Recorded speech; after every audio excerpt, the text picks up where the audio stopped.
Sebrae, Serviço Brasileiro de Apoio às Micro e Pequenas Empresas. Olá, começa agora mais um programa Destaques. E a Receita Federal realiza em Caucaia, na região metropolitana de Fortaleza, um bazar com produtos apreendidos com descontos de até 60%. A ação acontece na próxima sexta-feira, agora dia 4, e segue até o domingo, dia 6 de abril. E os detalhes de como participar, você confere no nosso portal www.otimista.com.br e também acessando nas nossas redes sociais. Vai lá conferir. Mudando agora um pouquinho de assunto, desde a última terça-feira, dia 1º de abril, a alíquota do imposto sobre circulação de mercadorias e serviços cobrado em compras internacionais teve um aumento de 17% para 20% em 10 estados, entre eles o Ceará. E a gente vai saber agora mais detalhes com o economista Tiago Holanda. Tiago, muito obrigada pela sua presença aqui com a gente para falar um pouco sobre essa informação, né? O estado do Ceará é um dos estados que fazem parte dessa lista, né? Como é que isso vai ficar na prática para o consumidor? Bem, olá a todos. Toda medida de natureza econômica sempre é uma medida complexa e causa efeitos tanto positivos quanto negativos. Por exemplo, essa decisão desses estados de aumentar de 17% para 20% produtos importados, né, que é conhecido como a taxa da buzina, popularmente, é uma medida que foi uma demanda, digamos assim, de parte da indústria nacional. O Brasil, e o Ceará também se inclui nisso, é um país cuja produtividade ainda é um pouco baixa em relação a outros países. Então, a nossa indústria não consegue competir com a indústria de outros países, especialmente a China. Nós não temos produtos tão baratos quanto. E, por conta disso, a concorrência acaba ficando em desvantagem. Por conta disso, surgiu uma demanda de vários estados, de várias indústrias, de vários estados, para que se pudesse tentar tornar essa concorrência mais igualitária, digamos assim. E, por conta disso, essa tributação sobre produtos importados está aumentando mais um pouco, digamos assim, né? É uma tentativa, digamos assim, de proteger a indústria nacional da invasão, digamos assim, né? Vamos usar esse termo, a invasão desses produtos no nosso mercado. Isso, Tiago, para quem está assistindo ainda relembrar um pouquinho, né? Como é que atua o ICMS nesse sentido, né? Como é que ele coloca na prática até a hora da gente chegar lá e comprar, né, online, digamos assim, onde ele passa por essa jornada de compra? Pronto, o ICMS ele é o principal imposto dos estados. O ente federativo do estado, como por exemplo o Ceará, é a principal arrecadação, digamos assim, mais significativa. Para a população, né, falando para quem está nos assistindo, esse impacto ele não vai ser já tão positivo. Por quê? Porque esse aumento vai encarecer os produtos importados. E a gente sabe que muitos desses produtos, eles são produtos de consumo da própria população de classe média, classe mais baixa. São essas pessoas que, em regra, compram mais. Então, para essa população, os produtos vão ficar mais caros. E isso vai, digamos assim, ter impactos na inflação e no bolso do consumidor, que nós sabemos que já está bastante elevada. Então, para a população como um todo, esse vai ser o primeiro impacto. Haverá também um outro impacto para os pequenos negócios. Por quê? Porque pequenos negócios, muitas vezes, se utilizam desses produtos, importam esses produtos para revender no mercado local. Então, o ICMS, aumentando a alíquota de 17% para 20%, o ICMS, provavelmente, o preço desse produto, esse aumento do preço, vai ser repassado ao consumidor. Então, a população como um todo sentirá esse impacto de forma mais acentuada a partir de agora. E também os pequenos produtores. De certa forma, como eu disse há alguns minutos atrás, essa demanda partiu das grandes indústrias porque elas estavam se sentindo mais lesadas nesse sentido, já que não estavam conseguindo competir, digamos assim, com as indústrias internacionais. A partir do momento em que a população sentir o peso desse aumento no bolso, haverá um incentivo, obviamente, para que também se adquiram mais produtos nacionais que ficarão, a partir de agora, ou no mesmo preço, ou, quem sabe, até mais baratos para se adquirir.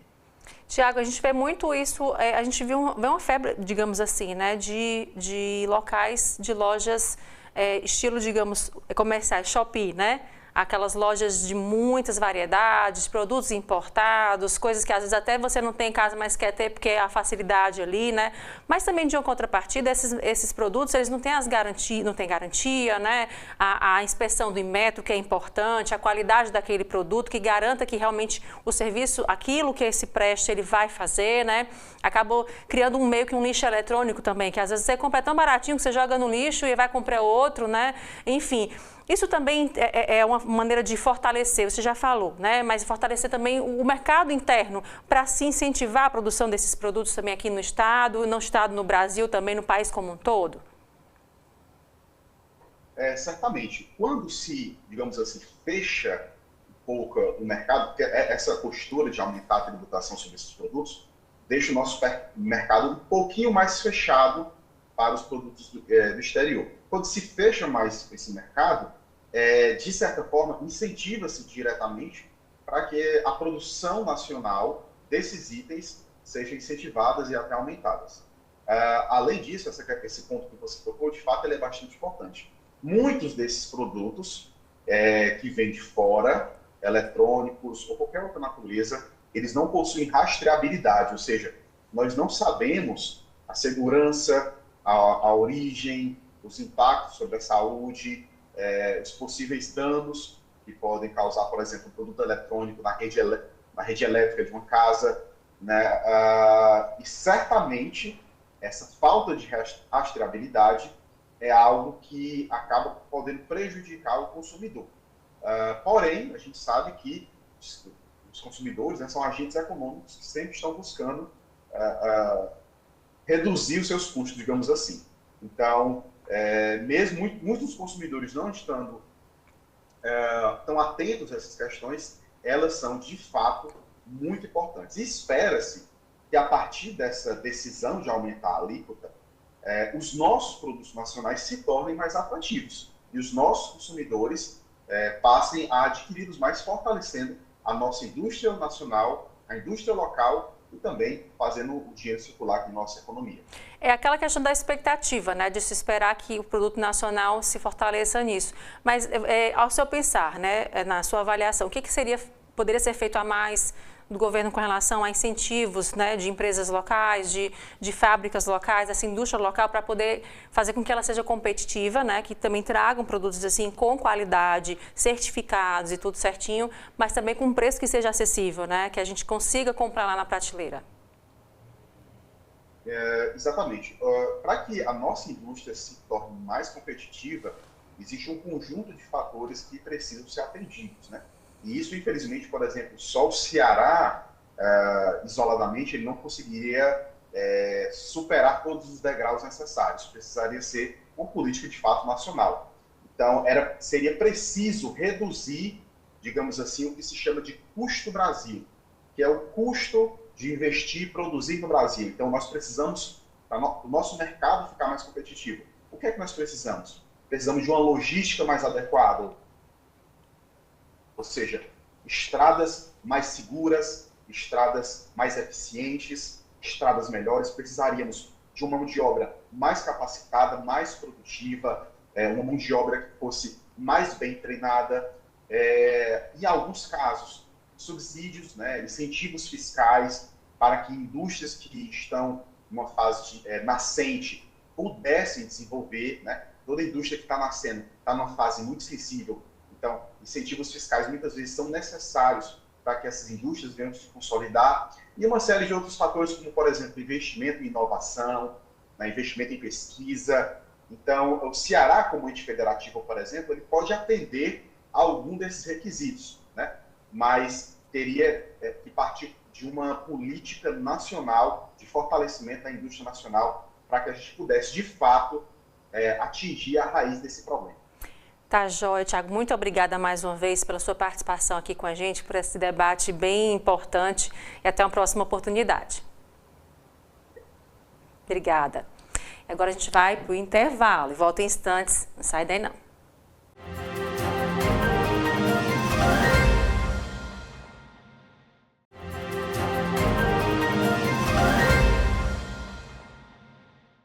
E nesta sexta-feira, dia 4, a Universidade Federal do Ceará e o Ministério da Educação vão assinar as ordens de serviço para marcar o início das obras de construção da sede do Instituto de Ciências do Mar, o Labomar, e do Centro Tecnológico de Ciências Naturais, do futuro campus Iracema e do novo Hospital Universitário.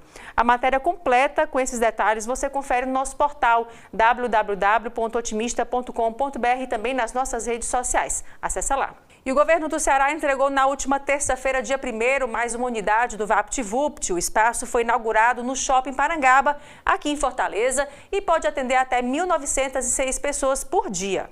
O novo espaço possui 990 metros quadrados e um investimento de R$ 2.800.000.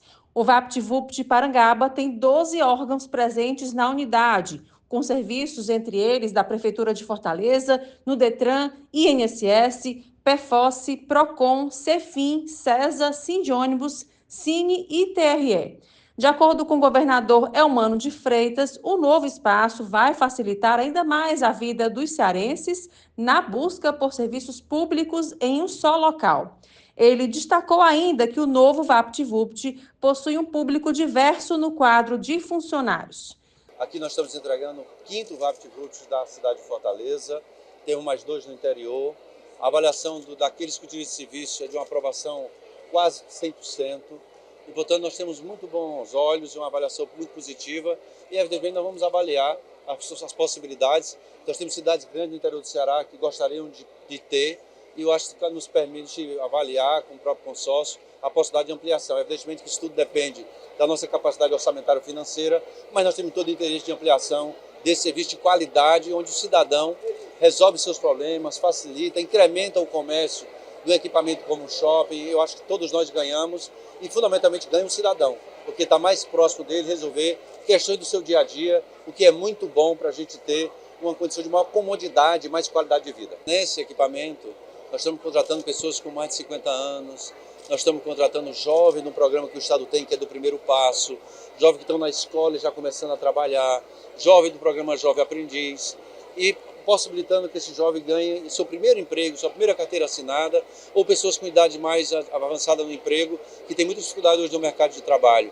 Aqui temos pessoas da diversidade, que também estão tendo oportunidade de emprego, mas eu considero o mais importante é que aqui nós estamos aproximando o serviço público do cidadão, da sua casa, do seu local de moradia.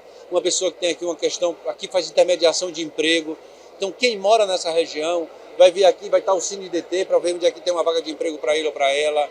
Aqui ela vai ter uma situação para resolver do Detran ou da MC. Então, aqui a parceria com a Prefeitura. Então, eu acho que é uma vantagem enorme para o cidadão.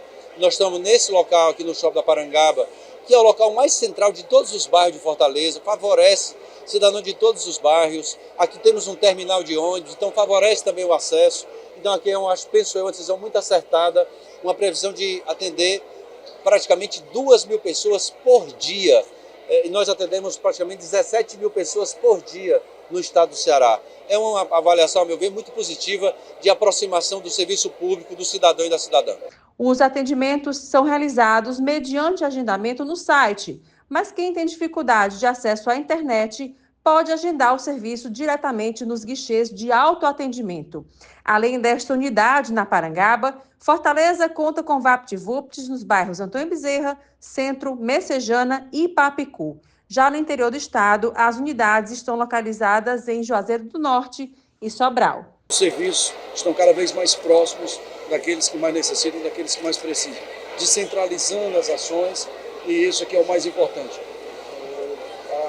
A missão central do governo, do Estado, da Prefeitura, é nós estarmos atendendo e bem atendendo a população. E um equipamento como esse, ele vem justamente ao encontro dessas necessidades. E agora o intervalo, a gente volta já.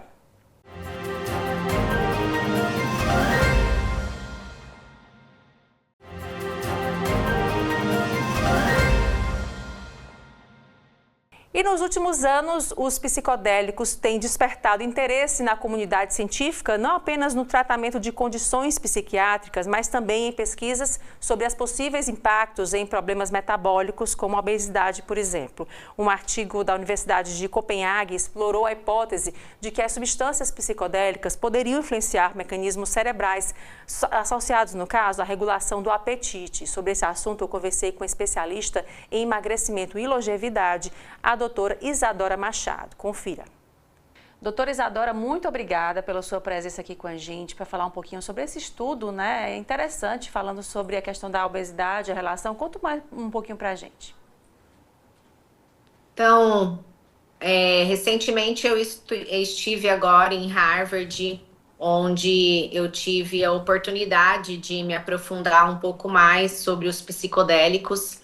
E tem saído alguns estudos na Universidade de Copenhague, na NETRI, sobre os psicodélicos ocuparem o sistema de recompensa na obesidade.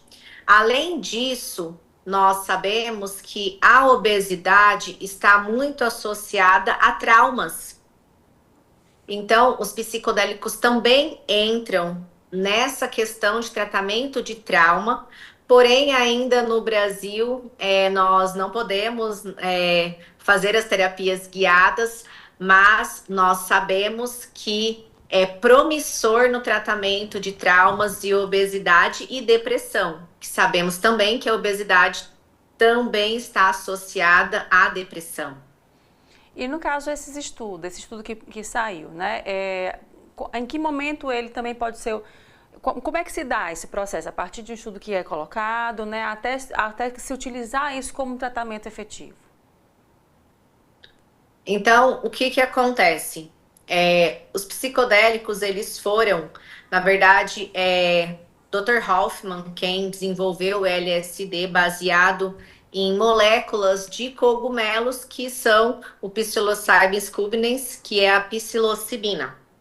Então, esses estudos vieram na principal causa, que é o tratamento da depressão e do trauma, certo? Durante esses estudos, foi observado que os pacientes perderam peso, quem era acima do peso ou obeso, tiveram perdas de peso. Por quê? Porque além de ativar o sistema de recompensa, que é a obesidade, o que o paciente muitas vezes busca? Busca a recompensa da serotonina, da dopamina na comida. Então, o que foi mostrado? Que esse sistema serotoninérgico, esse sistema de recompensa dopaminérgico dentro do cérebro do paciente, ele foi preenchido pelas microdoses de psicodélicos. Além disso, o tratamento dos traumas, né, com a terapia guiada, trouxe um aumento da qualidade de vida para o paciente. E o paciente conseguiu se libertar do trauma e conseguiu se libertar da compulsão alimentar que era associada ao trauma que ele tinha. Então, foi basicamente nesse sentido de estudar a depressão e o trauma é que eles obtiveram resultados com a obesidade. Joia, e aí a importância do acompanhamento multidisciplinar, né, do acompanhamento de se entender esse paciente, essa paciente única, exclusiva, né? A gente vê muito aí aquelas dicas de rede social, né, algo que é tão banalizado às vezes. Você pega a receita de alguém e utiliza, né? Não sabendo a sua integridade, né? De que forma você chegou até esse ponto, né? Com relação à obesidade. A importância, sobretudo, desse acompanhamento, né? Extenso, né? Que demora, não é do dia para a noite, né? E com profissionais qualificados, né? Ou assim, a questão dos psicodélicos no Brasil não é permitido, né? A gente fala só sobre estudos promissores que vem trazendo para nós. Agora, em relação às medicações de obesidade que estão liberadas, estamos aí, né, para chegar a Mounjaro, por exemplo, nós sabemos dos riscos que traz o uso sem um acompanhamento multidisciplinar e um médico principalmente avaliando os exames e avaliando se você tem indicação, contraindicação. Existem vários tipos de medicações no mercado e várias causas que levam à obesidade. Então, muitas vezes, o que te levou a um ganho de peso não é a mesma coisa do que me levou. Então, o tratamento nunca vai ser o mesmo. Além disso, o médico deve tratar as doenças relacionadas com a obesidade. Diabetes tipo 2, por exemplo, é a mais frequente. Tem que ser multidisciplinar e olhar esse paciente como um todo. A medicação está chegando, mas existem contraindicações. E eu acho que o que as pessoas mais têm que entender é sobre o efeito rebote. Pois. Então, a pessoa vai, ela compra sozinha a canetinha, se aplica para o tratamento de uma vez, não tinha nada de medicação oral associada, que nós sabemos hoje que não é só canetinha que emagrece. Muitas das vezes nós temos que associar a medicação oral. E aí ela para de uma vez, rapidamente ela ganha o peso que ela perdeu, ou até mais. Porque quando você emagrece, diferente do que as pessoas pensam, quando você perde peso, seu metabolismo ele desacelera. E a sensação de fome, ela pode vir num rebote do que você usou. Então, se você não tiver um médico que entende de metabolismo para subir a taxa metabólica basal, tiver equipamentos que meçam com precisão essa sua taxa de metabolismo para você não entrar em reganho. Existem estudos que falam que a cada 1 quilo que você perdeu, você deve manter 1 mês de manutenção. Então, veja bem, você perdeu 10 quilos, você tem que fazer um tratamento de manutenção com algumas medicações por 10 meses. Entendeu? É isso, e a gente vê muito, às vezes a pessoa compra a caneta, no caso, para caber no vestido, né? Para poder, como se fosse banalizado, assim, não entendi, inclusive, e eu queria saber da senhora, existem estudos já comprovando pós-canetinha, digamos assim, esses efeitos colaterais adversos, um uso com um pouco mais de tempo, tem algum nesse sentido? O que acontece? Né, que eu tento sempre trazer isso para os pacientes. Quando nós falamos em colaterais, nós estamos falando de medicações e sim, existem colaterais, né? Mas o que nós temos que entender? Risco, benefício. Então, não foram medicações feitas para paciente que quer uso estético. Porque aí você é saudável, você já está quase no seu peso, não existe um benefício maior do que o risco.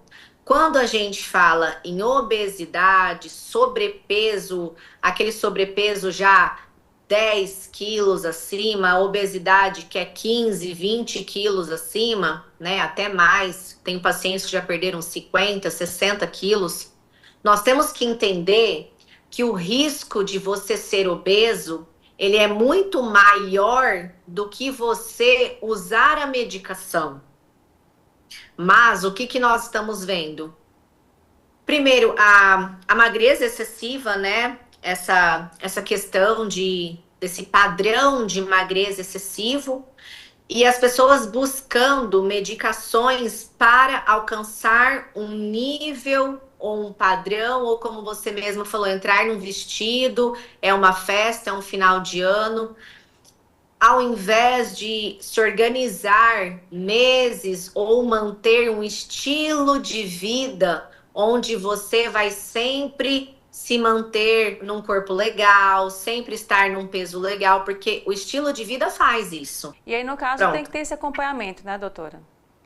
Então, quando existe uma doença estabelecida, como a obesidade, a diabetes do tipo 2, aí sim existe um benefício de você fazer uso da medicação que foi feita para isso. Tá joia. Muito obrigada mais uma vez pelos esclarecimentos e a conversa. Até uma próxima oportunidade. Obrigada. Tchau, tchau. Eu que agradeço. E o Destaques fica por aqui. Obrigada pela sua companhia e até o próximo programa.